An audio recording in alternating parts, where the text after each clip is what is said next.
Today's author Maxina Storibook. I'm going to bring her on just to talk about her book, and hope you guys enjoy. All right, good afternoon. How are you? I'm doing good. How are you? So tell us a little about yourself. My name is Maxina Storibook. I'm a predominantly sci-fi fantasy author, though recently I've been dabbling in thriller. And I graduated from Full Sail University with a master's degree in creative writing for the entertainment industry. So I actually took that knowledge and my personal experience and wrote a textbook as well. And so I already have over 7 books out over the past 4 years and just continuing the journey and sharing my stories. So when did you start writing, and when did you take it more seriously, professionally? I actually started writing when I was 7 years old. And ever since then, I had decided I'm going to be a writer. So my entire life was centered around doing my best to get myself prepared to the best of my abilities to be able to write for the rest of my life, if I could. Okay, great. So what was your first book you published, and what was that process like? The first book that I published is actually my debut book series, Danarko, which is the first book in the Danarko Saga. And so I published that back in 2016. And the process was that November 2015, during National Novel Writing Month, NaNoWriMo, I sat down after I graduated and plotted out my book and wrote it within 21 days. Because I've had the series in my head for so long, all it really takes is for me to sit down and really focus on it and write it to get it out there, since it's just been churning in my head for these past few decades. That's great. So what's the narco genre, and how did you discover or come into that genre? The genre is sci-fi fantasy, or science fantasy as it's also called. So it has aspects of both technology and also fantastical elements such as dragons and fae and elves. But then for the technology, there's this biochemical called Voyana and Source that in other books they might just call it magic, but really there's a scientific explanation behind it all. And also more advanced features such as futuristic elements such as hovering platforms and hoverboards and translocation and other things like that. I came into this genre because really my whole life this has been my favorite genre, especially fantasy. And I grew up on things like Tamora Pierce and a lot of more fantastical element books, as well as Studio Ghibli, Hayao Miyazaki movies. Okay, great. So what are some inspirations on in terms of your writing, and what inspires you to start the series? So what to take it back to when you first began writing, what inspires you? What some inspirations that still inspire you maybe?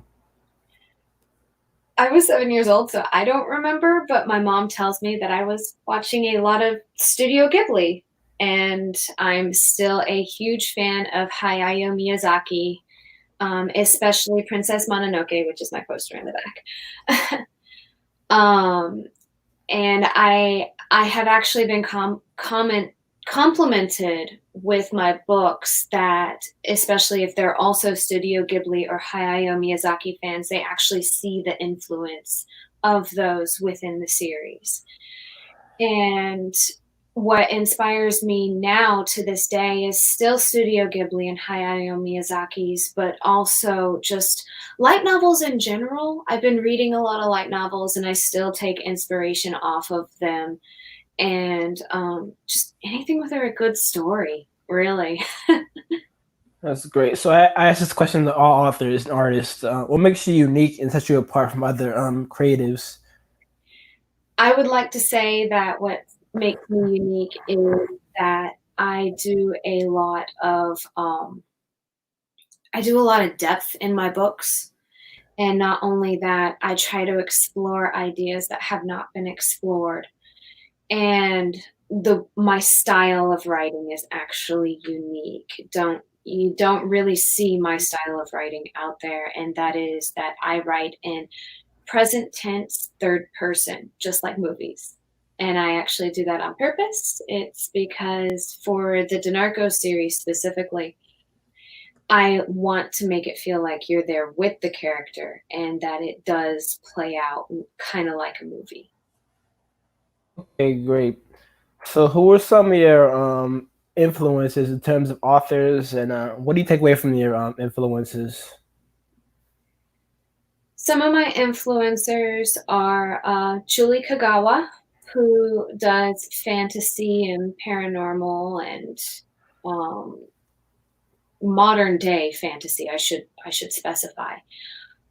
She writes teen YA novels, and she really sets a bar for me, really, because I really love her work. Tamora Pierce as well, I still take away from her every now and then. When I'm feeling down, I'll go and read her books and remind myself why I want to write, because I grew up with Tamora Pierce.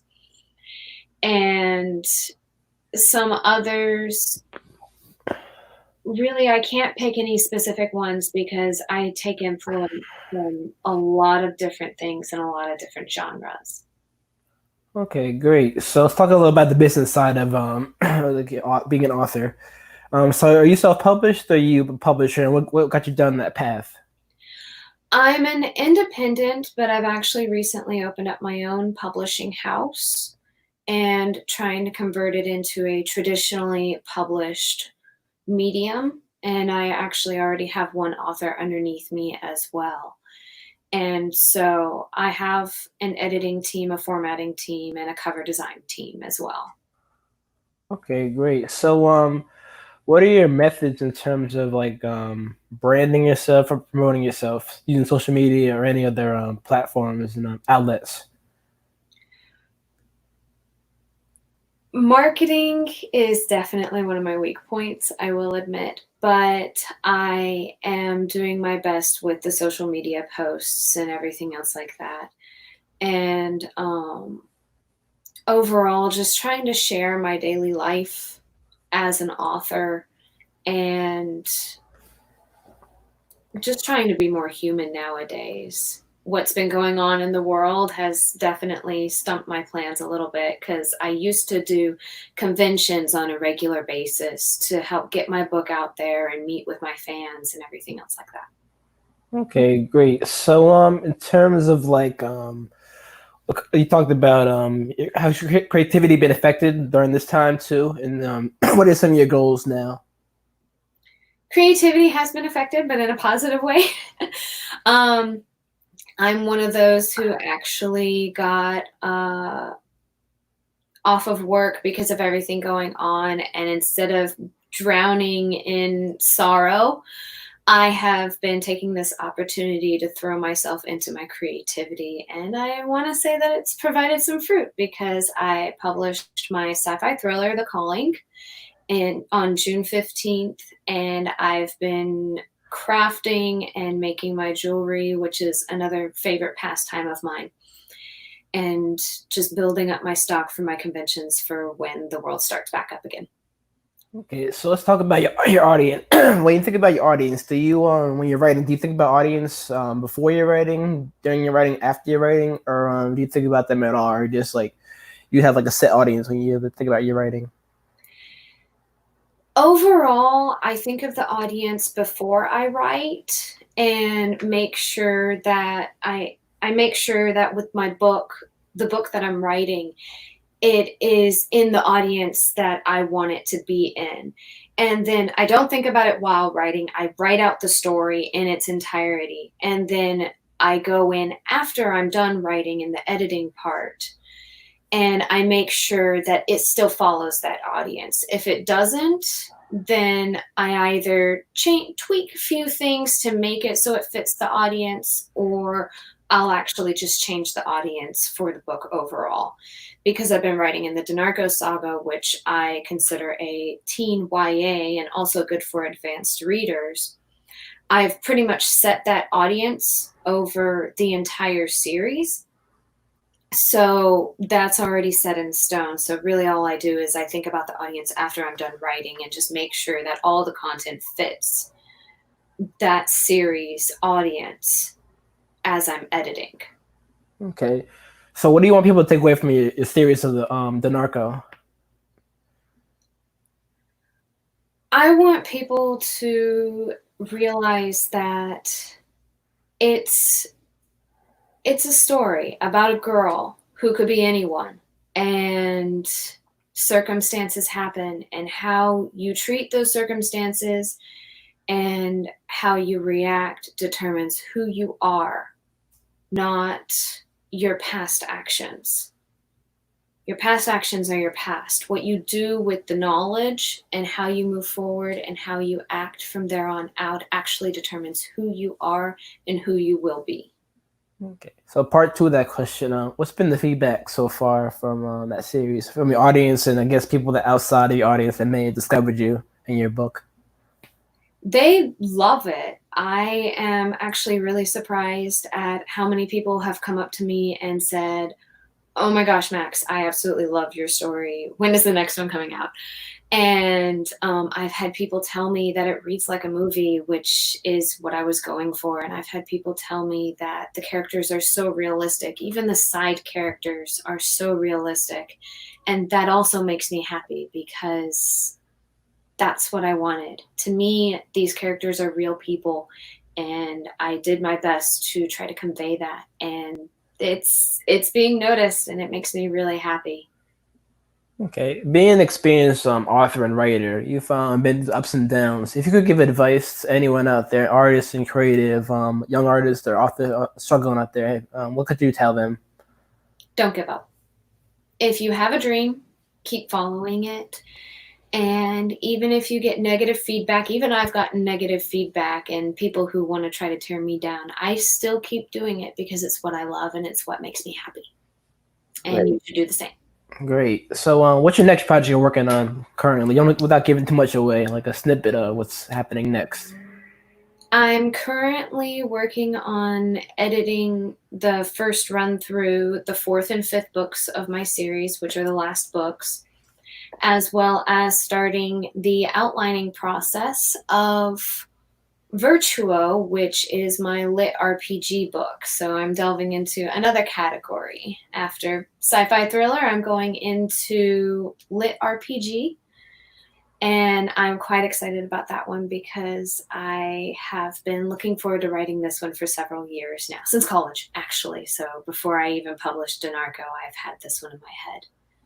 It's really awesome, really awesome. So, what do you want to expand on and learn about during this time too? I know you said a little about marketing too, but if like anything outside of like anything that outside of your writing that you want to expand on to help you grow? I've actually been delving into new crafts. I've been doing a lot of paper crafts, such as my paper roses back here. I actually made those. And I've also been doing a lot of resin making. I'm making things like coasters, wall decorations, jewelry, and stuff like that in regards to like dragons and other things. And overall, just creating is just so much fun for me. So I try to expand into as many things as possible to find a new creative outlet for myself. Wow, that's really awesome though, because you seem to have a lot of like all around creativity. So, I like to end these with like a positive message from you to the world out there, and anything like to share or plug. If you have a story, start writing. If you have an idea, try it out. And most importantly, have fun with it. Don't make it tedious by working too hard on it or exhaust yourself to where you never want to pick it up again. Always make your craft fun and something that you look forward to even after a long day of work. So, where can people find you at? Websites, social media tags, all that. People can follow you. My website is maxinastoribook.com, STORIBROOK. And on there, you can find my books in both ebook, audiobook, and physical form. I'm also on Amazon with all of my books. And if you ever do want to check out my jewelry, I do have an Etsy shop called Storibook Trinkets, Storibrok again. And other than that, you're more than welcome to check out my social media handles at Maxina Storibook on Facebook and Instagram. Great. Well, thank you for coming on and sharing your story, talking about your series. Really awesome. Thank you very much. Thank you. And this has been the Countless Vlogcast with my guest, author Maxina Storibook, author of the series Danarko. Guys, check it out. Support, follow her on Instagram, Facebook, all that. And look at the website. Thank you guys for watching. This has been the Countless Vlogcast. Thank you.